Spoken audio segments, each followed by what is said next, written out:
بسم اللہ الرحمن الرحیم، السلام علیکم ورحمۃ اللہ وبرکاتہ۔ ناظرین اکرام، یہ وہ زمانہ تھا جب مکہ کے بنجر زمین سے ایک روشنی پھوٹی تھی اور جس کا چرچا عرب کے ہر قبیلے اور ہر علاقے میں تھا۔ اس وقت ہر طرف خوش سالی تھی اور یہ قحط کا زمانہ تھا۔ مکہ سے 130 کلومیٹر دور ایک سنسان علاقے میں ایک چھوٹا سا گھر تھا۔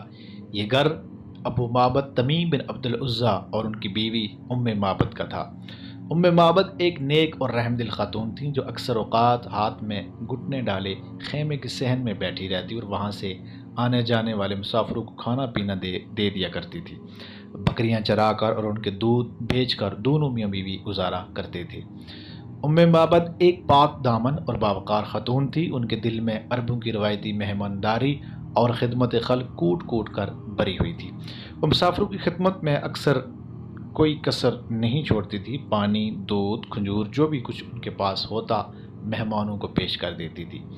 اس طرح معبد کا نام دور دور تک مشہور ہو گیا اور لوگ ان کی شرافت کی تعریفیں کرتے نہیں تھکتے تھے۔ ایک دوپہر سورج کی سخت گرمی پڑ رہی تھی۔ صحرا آگ کی بٹی کی طرح تپ رہا تھا۔ خشک سالی کی وجہ سے ان دنوں بڑی تنگی سے گزر بسر ہو رہی تھی۔ معبد کا شوہر اس وقت بکریاں چرانے گیا ہوا تھا۔ اس دوپہر اپنے گھر کے آنگن میں صحن میں بیٹھی ہوئی تھی۔ اس نے دیکھا کہ دور سے ایک ادھیڑ عمر شخص اونٹ پر سواری کر کے ان کی خیمے کی طرف آ رہا ہے۔ مسافر خیمے کے قریب آئے اور ان میں سے ایک شخص نے معبد سے کہا، دودھ، کھجور، گوشت یا کھانے کی کوئی چیز تمہارے پاس ہے تو ہمیں پیش کرو، ہم اس کی قیمت ادا کریں گے۔ معبد نے جواب دیا، اس وقت کوئی چیز آپ کو پیش کرنے کے لیے موجود نہیں ہے۔ اگر ہوتی تو میں آپ کو دے دیتی، اس کی قیمت بھی آپ سے نہ لیتی۔ مجھے آپ لوگوں کی میزبانی کر کے بڑی خوشی ہوتی، لیکن میں مجبور ہوں، اس وقت میں کھانے کو کچھ بھی نہیں دے سکتی، گھر میں کچھ بھی موجود نہیں ہے، جبکہ میرے شوہر بھی بکریاں چرانے گئے ہوئے ہیں۔ اس مسافر کی نظر خیمے کے کونے میں ایک کھڑی بکری پر پڑی تو کہا کہ اے خاتون، یہ بکری کیسی ہے؟ بولی، یہ بکری بہت ہی کمزور، مریل اور لاغر ہے، اس لیے اپنے ریووں کے ساتھ چراگاہ بھی نہیں جا سکتی تھی اور کافی عرصے سے دودھ بھی نہیں دیتی ہے۔ اس پر مسافر نے کہا، اگر آپ اجازت دیں تو کیا میں اس کا دودھ دھو لوں؟ معبد نے بڑے تعجب سے کہا، اللہ کے بندے، ویسے تو آپ کو اجازت ہے، لیکن اس کا تھن تو کافی مدت پہلے ہی سوج چکا ہے، اس لیے مجھے امید نہیں کہ یہ دودھ کا ایک قطرہ بھی دے۔ بہرحال معبد نے بکری اس مسافر کے سامنے لائی۔ مسافر نے بکری کی پیٹھ سہلائی، سر پہ ہاتھ پھیرا اور اپنے ہاتھوں سے اس کے تھنوں کو چھوا اور پھر دعا فرمائی، یا اللہ، اس عورت کی بکری میں برکت عطا فرما اور اس کے تھنوں کو دودھ سے بھر دے۔ مسافر نے بسم اللہ پڑھ کر جیسے ہی بکری کے تھنوں کو چھوا، تھن فوراً ہی دودھ سے بھر گیا۔ معبد کی آنکھیں پھٹی کی پھٹی رہ گئیں۔ بہرحال وہ جلدی سے ایک بڑا برتن لے کر مسافر کے پاس آئی۔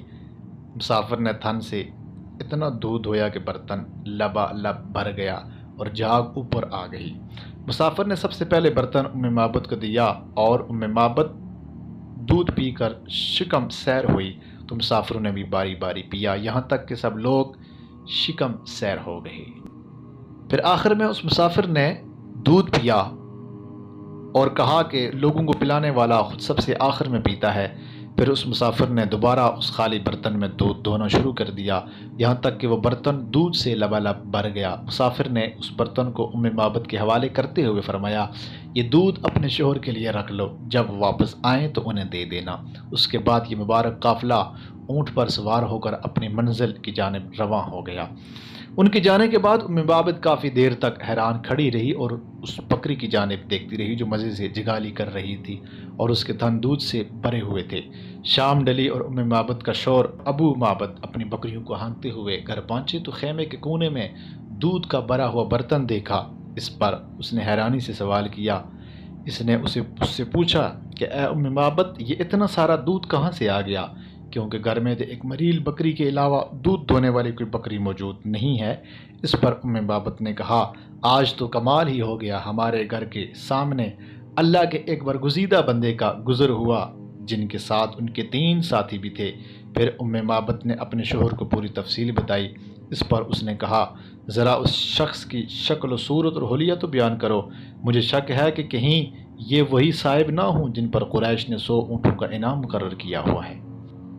اور اب پورا مکہ ان کی تلاش میں ہے۔ اس پر مابت نے اس مسافر کا ایسا دلکش اور سحر کن انداز میں حلیہ اور اوصاف و کمالات کا نقشہ کھینچا کہ جیسے وہ شخص سامنے کھڑا ہو۔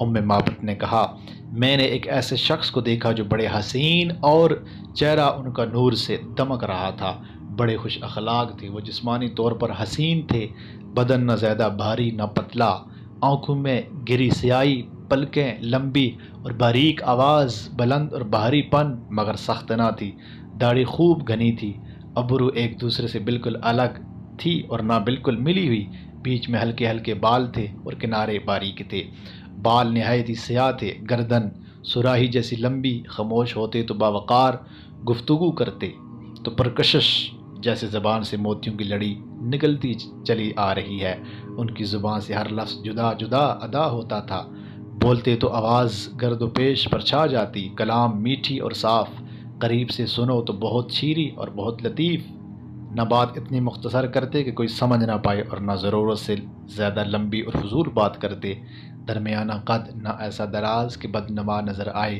اور نہ اتنا پستہ کہ اس سے بلند تر کی طرف توجہ مبذول ہو، اپنے ساتھیوں میں سب سے تر و تازہ خوش نظر آتے تھے، سب سے بہتر قدر و منزلت رکھتے تھے، ان کے ساتھی ان کے گرد گھیرا بنائے رکھتے تھے، ان کی بات کو بڑی غور سے سنتے تھے اور کوئی حکم دیں تو لپک کر بجا لاتے تھے۔ بابت یہ صفات سن کر بول اٹھے، خدا کی قسم، یہ تو وہی شخص محمد صلی اللہ علیہ وآلہ وسلم ہے جن کی تلاش قریش کے لوگ کر رہے ہیں اور لوگ جن کے بارے میں طرح طرح کی باتیں کرتے ہیں۔ اب میں چاہتا ہوں کہ ان سے ملوں اور اگر کوئی راہ نکلے تو ضرور ان سے ملوں گا۔